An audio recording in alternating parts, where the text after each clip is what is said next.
Hi, I'm Gracie Kirschner with Fox 5 Atlanta. Today we are talking to Andrew Robinson, or Andy, who is a retired military veteran with a pretty amazing story. So, first things first, what made you decide to enlist in the military? I grew up in a military town in New Jersey, so I was always around military service members and veterans. The Marine Corps just appealed to me at a young age, and I decided that's something that I wanted to do. So, initially, when you were deployed to Iraq, were you scared or you were ready to face the challenge? I was definitely ready to face the challenge. I went to Iraq twice, once in 2004 and then another time in 2006. It's war, so I mean, you don't really know what to expect or what it's like.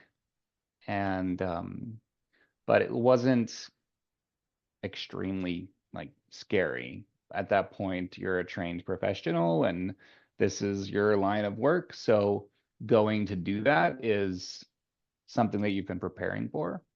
So yeah, Now, how long did you serve in the military? I was in the Marine Corps for 6 years. Marine Corps. My dad was in the Navy, so Very you could nice. say Marine versus Navy drama. Yep. Yeah, absolutely. So I know this might be a difficult topic, but can you just walk me through what happened to you that day in Mhm. 2006? Yeah. So I deployed to Iraq in 2006 for the second deployment of my military career. And on June 20th of 2006, I was part of a vehicle convoy and patrol, and a roadside bomb was detonated against the truck, the Humvee that I was in. It tore the front half of the truck off. Three of the Marines that were in the truck died instantly. I was thrown several hundred yards away from the vehicle and sustained pretty bad injuries to my legs as well as my ribs and my neck. I broke some vertebrae, which injured my spinal cord. I don't remember anything from before the blast until a couple weeks later. I was conscious, but I don't remember. Um, but the Marines that were there did a great job of keeping me alive and getting me to the next place, and so forth and so on. But the injury to my vertebrae, to my neck, also injured my spinal cord, which is a permanent injury that I have. So I'm a quadriplegic. I can't move anything from like my chest down, and I have some impairment in my hands and my arms. But that's what happened in June of 2006. I was in the hospital for quite a while, 7 months. And then I did a lot of outpatient rehab and just kind of rebuilt my life from that day. So how did you stay positive through that? I mean, something like that happens. Like, where do you go from there? Right. I think I've always been blessed with kind of the attitude of controlling what you can control. If you cannot control it, let it go because you can't do anything about it. Looking for the positive things that you can continue to be grateful for. So I was that way before I got injured, and I certainly had a lot to be grateful for after the incident. So yeah, just continuing to wake up every day.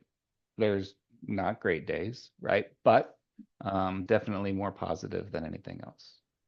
So is that kind of how you kind of got through and kept maintaining hope? Like, what would you say is the way that you've maintained hope through everything?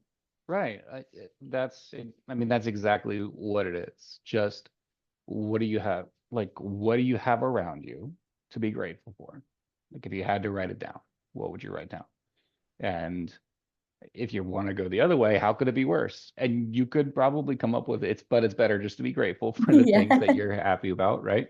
And just and do that and control the things that you can control. What can I control? I have my mind. I have my ability to speak and to put thoughts together. Some people don't. Some people survive something like this and don't really, whether they can still use their minds the same way. Maybe they can't even communicate or can't move enough to, work at a computer or, share their thoughts. But I was able to do that. So I was always grateful for that. Um, and just grateful for the things that I had. Just stay in that space, right? Stay in that positive space as much as possible. And then controlling the things that you can control. What can you control? I can go back to school. I can play sports. I can make friends with other people that are going through similar experiences. I can invest in my marriage. I can build a family. And just one thing at a time, but eventually you have a career and you start a business and you have a wife and well, I had a wife before I got married, but you have a great relationship with your wife even after an injury like that. And you have kids and a dog and a house right? Just Yeah. one step at a time. That's beautiful. So now kind of talking about your progress moving forward, how did you find out about Semperfi and America's Fund? So Simplified America's Fund was there from day one. Like they were ready to, they helped my wife get across the country to, in a more comfortable fashion than she otherwise would have, because we were stationed in California and I was in the hospitals there in Washington, D.C., and Bethesda and Walter Reed. So they also made it possible for my family to come down from New Jersey, my parents, and have a place to stay while they were, while I was in the hospital, and they were trying to be supportive and have that support around me. But the Semper Fi Fund found me right away. They were right there, and they've been there. So that was 18 years ago, and they've been there since. I have a case manager that I talk to every month or so. I can always reach out to her if I need something, whether it's like emotional support or, just or anything else, any other kind of support, whether it's, the knowledge of how to navigate something, or have you had any other veterans that have had to navigate this challenging thing, or hey, there's this piece of equipment that would make my life a lot easier given my disability. Can you guys help with that? So, the introduction was right there in the hospital, and the relationship has been there ever since. So do you feel like maintaining that relationship has helped you find a sense of community? Definitely, like just last week we went to the Braves game, and I think I got rained out because we've been getting lots of rain. But Yeah. we went to the Braves game, and it was the Semper Fi Fund that brought several families together to do that, and being able to be around other families that have gone through similar experiences, the experience of being in the military, the experience of sustaining, injuries, whether it's through training or just life things or combat, and then rebuilding, continuing to build a good life after that. So it's great to be around that community and have that access to that. So what are some other services that Semper Fi provides to veterans like you Mhm. and all of your peers? Yeah. Um, Adaptive sports is one. Yeah. They, it's definitely something, especially coming from from a military experience, right? One day you are, you know, 10 feet tall, have a very physical kind of job where you're very capable and you pride yourself in those physical capabilities. And then something happens. Like I said, training, life, combat, something happens, and now you're not, and it can be challenging. Like you're like, okay, well, this used to be a big part of my identity. Hmm, now it's not. And how am I going to like continue to live a normal life? So Simplify and America's Fund makes it possible to engage in adaptive sports. They have several events and opportunities for veterans to try new adaptive sports. And if it's something that the veteran is interested in, they can help with equipment or training, or anything like that. So they help with that. Then there's just equipment stuff like exercise equipment that I can use from my wheelchair with my limited hand mobility that I can work out on my own.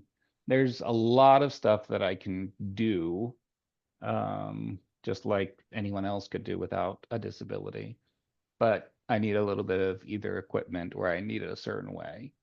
So the Simplifying America's Fund has made that type of thing possible.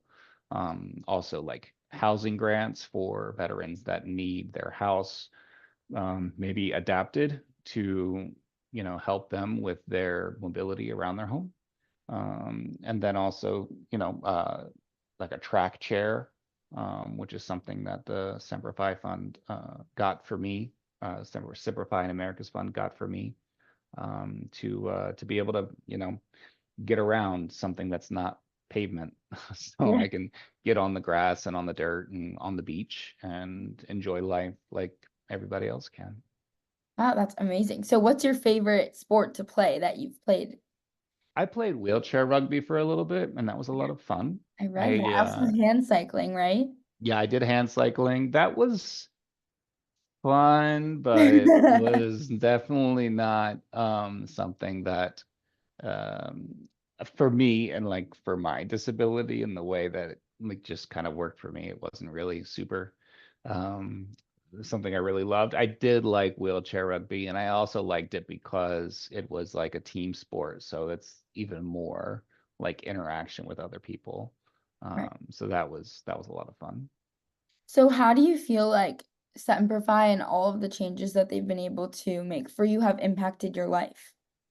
Yeah, so the fund and the ways they've helped is anytime I encounter something that would be, significantly difficult given my injury, if there is a way to make it easier, or if it otherwise would be impossible, but there is a way, there is a service or equipment or something that makes it possible or makes it functional, I know that I can call my case manager and they just do it. They just do it, right? So Make it's impossible possible. yeah. So really, so I just know I always know that I have that support. So it's not, oh, I can't do this because I can't buy this piece of equipment, or oh, that would be expensive. Um, or oh, I don't know, like I don't know how to do this. I can call them and say, hey, I want to coach my kids baseball, but my regular everyday wheelchair doesn't, it's not really working, right? Or I want to go to the beach with my kids. I used to live in Southern California before moving to Atlanta. And when I was in Southern California, I want to go to the beach. You want to go to the beach. Yeah. And typically, if you want to go on the beach as a wheelchair user, you sit in this like chair that's made out of like PVC pipe with these huge wheels, and Gosh. someone pushes you out there, and that's it. You don't You get to just move land. around. You're just kind of like, okay, I'm here on the beach, kind of. But the fund was able to purchase that, like I said, that track chair for me, and I can run around and chase seagulls with my kid when he was like, 6 or 7 years old. So it's just, it just opens up a whole different, you know, um, I don't know, it opens a whole different like opportunity. So tell me about your kids. How old are they? How their interests? Yeah, so we have twins, a boy and a girl, and they couldn't be more different. But they're 12 years old, and my son loves all sports, but he's really into baseball. Like that's what we do, and Georgia and Atlanta knows that's what we do here. So he's super into that. My daughter is an animal lover. She loves all animals. She pets all the dogs in our neighborhood. She actually is just finishing up 2 weeks at horse camp Oh, in Northwest Georgia. So she's really enjoyed that. We're excited to pick her up and see how it was. that's so. Um, but yeah, so those are some of the things that they're into. So what does it mean to you that you get to be able to be a part of your son's little league and, Yeah. watch him and coach him and be involved in that way? Yeah, that was a really special like experience to be able to do that. And not just like, it was a special experience for me and my son, but I think it was also special for some of the other kids too, to kind of, here's this guy that doesn't not really set up like everybody else. Like I've never seen a dude like run like a what looks like a tank onto a baseball field to coach. But it was just, yeah, it just was very freeing and allowed me just to, enjoy what most, dads can kind of enjoy with their kids, that otherwise probably would have been, really challenging, if not impossible to do that. And also, like, my body can't really regulate, with my injury, my body can't like regulate its temperature. So if it's hot out, which it is in Atlanta a lot, um, like I can't really hang that long. Yeah. So there's like these outdoor kind of air conditioners. So I called up the Semperfi in America's Fun and said, "Hey, there's this air conditioner. I think it would help me be able to last a couple more innings with my kid, whether that's watching or coaching. Like, can we do that?" And they're like, "Yeah, totally, we can do that." So, just things like that that would otherwise, like I said, either be really impeded or impossible, the fun makes possible. So what's your favorite memory from coaching your son's baseball team? Oh, just all of it. Like I don't know. It's hard to kind of say that hard. I think seeing them grow, seeing all the players grow, and just like kind of sharing that, what I said at the beginning, this like change, control what you can control. What are you grateful for? Stay positive. Like absolutely, you're going to have moments you're allowed. And when we're 10, 11, 12, 13-year-old boys, like, yeah, we have big feelings about baseball and that's okay. But control, you can control. And so I think sharing kind of like those mental aspects of, um, you know, just kind of my personality and what's gotten me through my life so far successfully, and being able to share that with the players, was really special. What positions or position does your son play? So he plays catcher and center field, and he also is pitching some as well. Wow, that's so cool. Mhm. Okay, so almost 20 years later, it's been 18 years. Mhm. What do you wish you could tell your younger self sitting in that hospital right now? Just what other people told me that came by was it's gonna be okay. You're gonna, you're gonna drive cars, you're gonna have kids, you're gonna have a job, you can go to school, you can all the things that you thought your life was gonna be like before.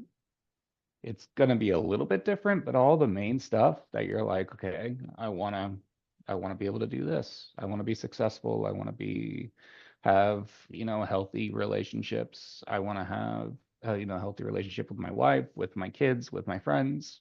I wanna be able to move around independently as, a grown adult. I wanna be able to do all those things.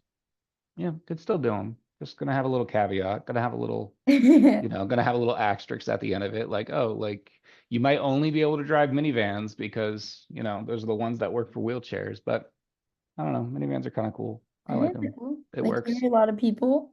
Yep. Did you ever envision your life being the way that it is now, 20 18 years ago? Did you ever think like you would be able to get to this point and do this many things? I don't like I didn't when it first happened, and I think the years after, it was just like step by step, right? Even when I first got hurt, like it wasn't even, I don't have like the whoa, what did it feel like when you found out that you were paralyzed? Like I wasn't breathing on my own for a few weeks. No, you didn't So really know. so I didn't really know. Like I kind of started to understand, and then so it was like, the things that were important to me at that time were very small, and but I got win after win after win. So it was good. But did I ever think that my life would be like this? No, I don't think so. But now I know that our lives can be everything that we want them to be. And the only thing that's stopping us is really our imagination and our willingness to follow that. I mean, it sounds corny, you can be whatever you want, but yeah, you can probably be and do whatever you want to do. So definitely. That's really touching. Okay, so if you could go back, would you do anything differently? Would you still enlist in the military? Would you still let your life play out the way that it has? I mean, yeah, I definitely would still have joined the military. It was a great experience for me. I really liked the work, and it was really interesting and exciting. Um, I, I would have done that again. I don't know if I would change anything. Everything that I've been through and experienced has brought me to where I'm at right now, and I'm pretty happy with where that is. Yeah, And I'm excited for what's next. So I don't think there's really, a reason to change things. Yeah, so I'm good. So what is next? Are there any new sports you want to learn, new challenges you're trying to tackle? Not really many new sports that I want to learn. I'm pretty much good with that. That must Um, be my wife and I have began building several businesses for ourselves, a real estate business, and also what we're really excited about is a mindset coaching and consulting business. So we're going to help people understand, what they're capable of and how to kind of access that power that all of us have, everyone does, and how to make that use that power to understand your goals, understand what your purpose is, and go build the life that you want. I mean, we've done it, and we want to share that kind of skill set with others as well. So, if you have any advice for veterans that are going through the same thing that you did, Mhm. like, just tell me what you would say to them. Any advice to veterans who are going through, some type of life-changing physical disability? I would say that everything that you used to become a successful member of the military, all that's still in you. The grit, the determination, the discipline, the resourcefulness, the strength, the emotional fortitude. Like, you're still that person. Now, something happened that you didn't expect. That's totally understandable and scary, and I get it. But you've been through scary stuff before, and you're going to get through this. And there's the fund, and there's other organizations like the fund, and there's, community and support network. Definitely be around people that push you, be around people that respect your ability to move past your disability. Um, don't don't cave in and just let people do things for you. Like, you're not that person. Like, you're not that person.